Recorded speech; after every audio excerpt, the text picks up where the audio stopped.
Hello, I'm Sophie from Arnhem Together, and this interview is part of our Shine Online series in 2021. And our theme is Our Stories, and we're looking at some women are sharing stories of how they've experienced the pandemic for the last year. And I have the pure pleasure of interviewing Claudia from Multi Women & Co.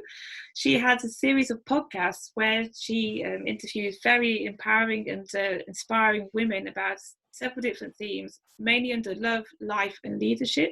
But if I can tell you some of the highlights that I found, there's a series about abundance and a series about gratitude. But my personal favourite, apart from the one with my friend about living with a child with disabilities, which was very close to my heart because she's a very good friend of mine. But my personal favourite was cultural diversity through the flavours of chocolate. And I highly recommend that you look further for these podcasts. The link will be below. But Claudia will now tell us more about herself, and I will stop talking. Okay, good morning, Claudia.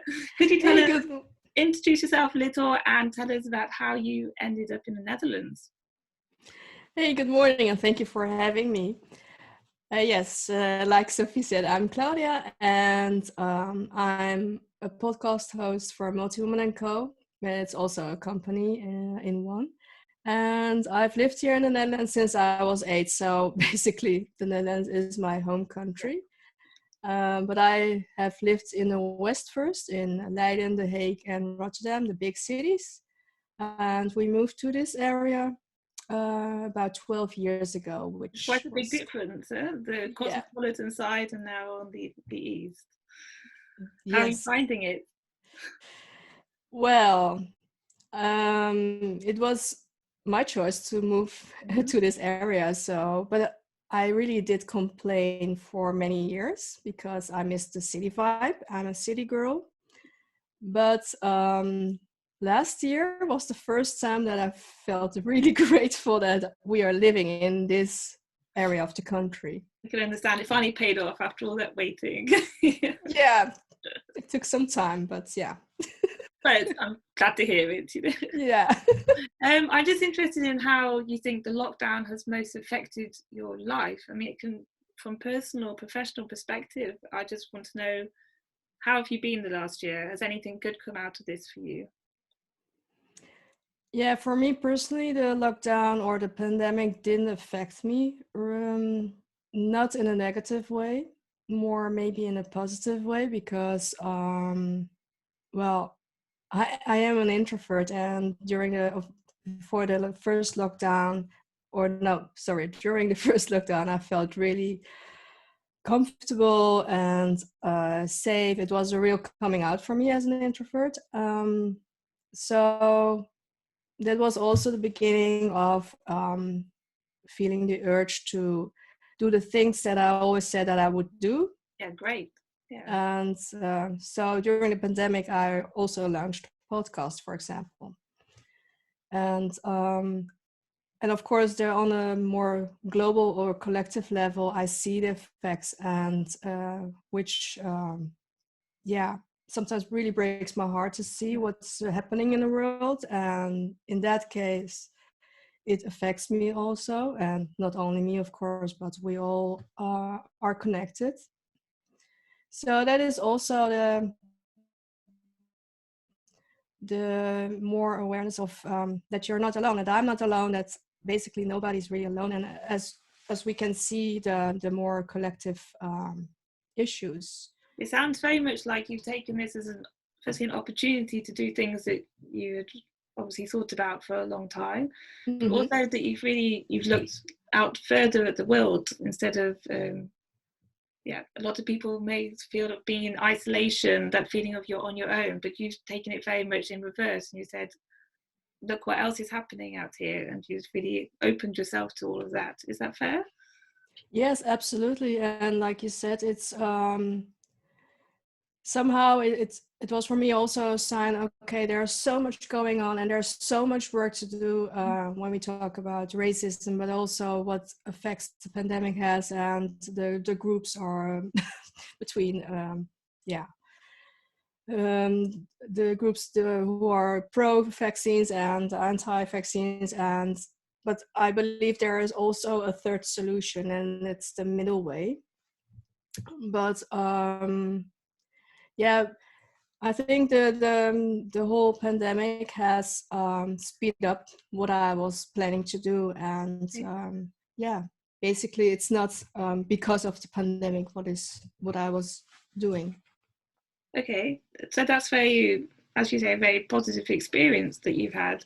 Like you've really used this time, to go further than maybe you speeded up your long-term plans, but you've really been creative and had the chance to.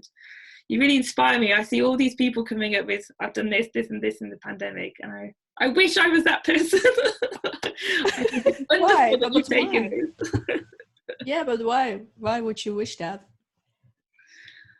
I think because then you can look back and you can say that you've used this time to really do something that's important to yourself.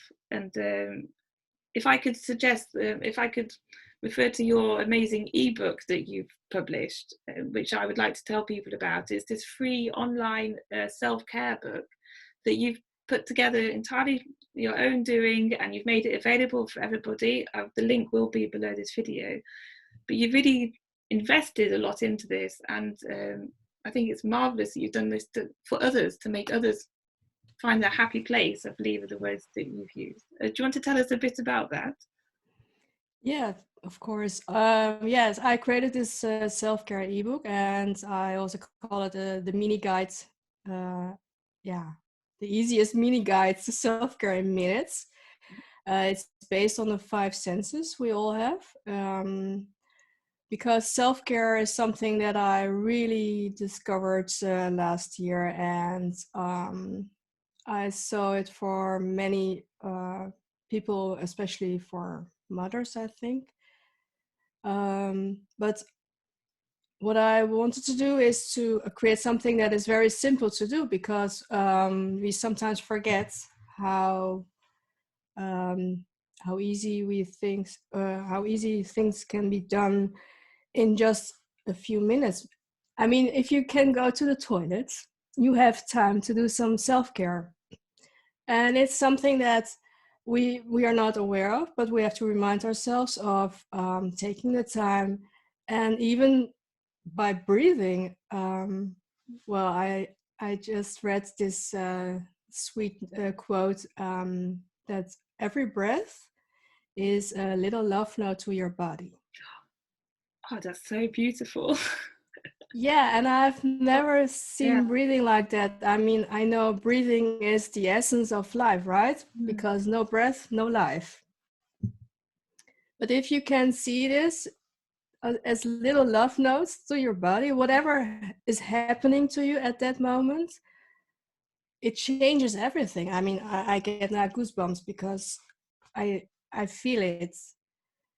And that's why I created the self-care book, because it can be so simple. It's not always easy, because I really understand the busyness when you have children, and maybe even children with special needs, or you don't have children but you have other issues, other problems, stress and anxiety, because what's happening in this world is huge.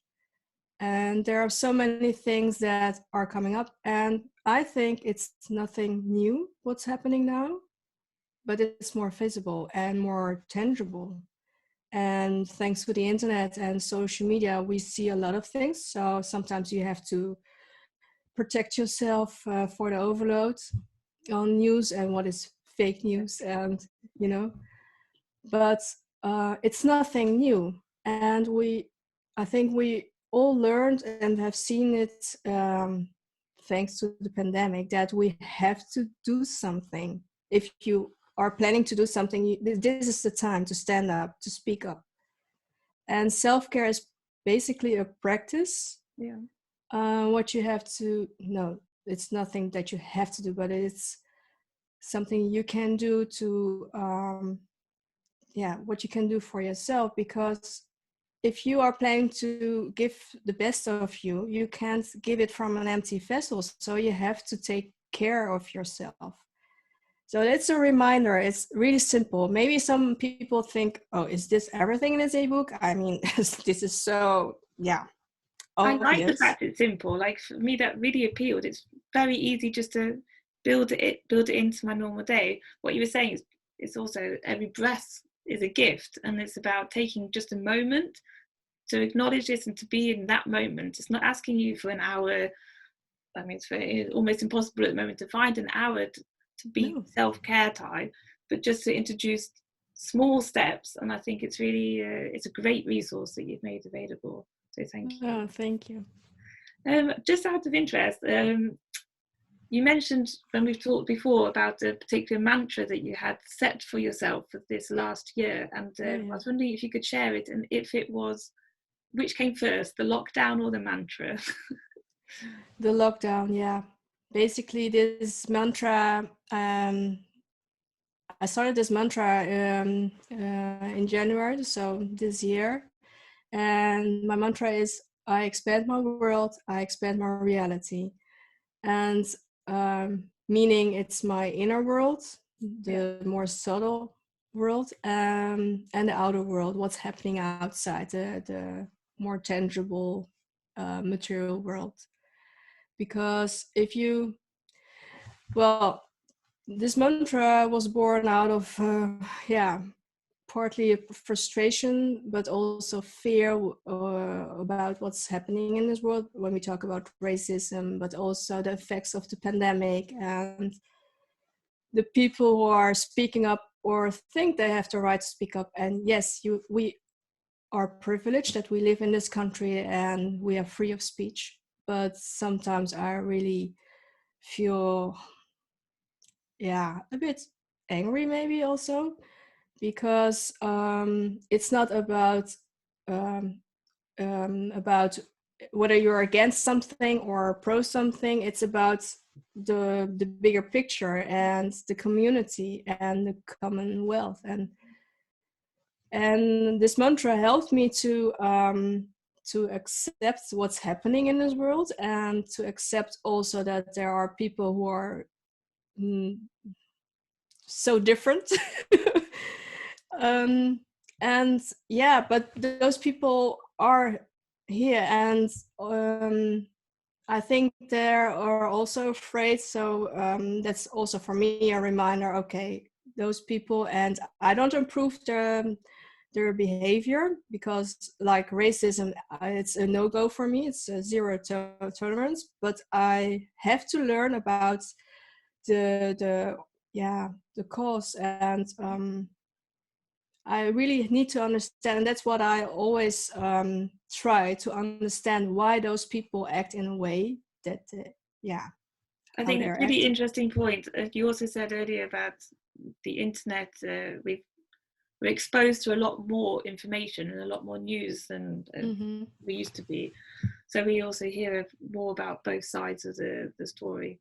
So I think it's very grounding and reassuring that you have this mantra to put things into perspective. It helps me. It helps me a lot. Yeah. Because we're trying to keep ourselves all efficient. I just want to finish. We could talk for hours, of course. I would like to finish with an idea of, when things are back to normal, whatever that means, what would be the top of your bucket list, do you think? Yeah, I have one. As soon as it's possible, I want to go to the Chinese restaurant and have a lot of dim sum. Sharing, of course, sharing with friends, family. You have to, yeah. But that sounds like an excellent idea. I like that. Yeah. Well, thank you so much for your time and for your knowledge and wisdom. It's been a real honor to share this platform with you, and I hope that people really take advantage of the resources that you share and follow your podcast, because it's really great listening to all these different stories from women and experiences. So thank you so very, very much for all your work. And I see you in real life soon, I hope. Yeah, let's do that. Thank you, Claudia. Thank you. Bye. Bye.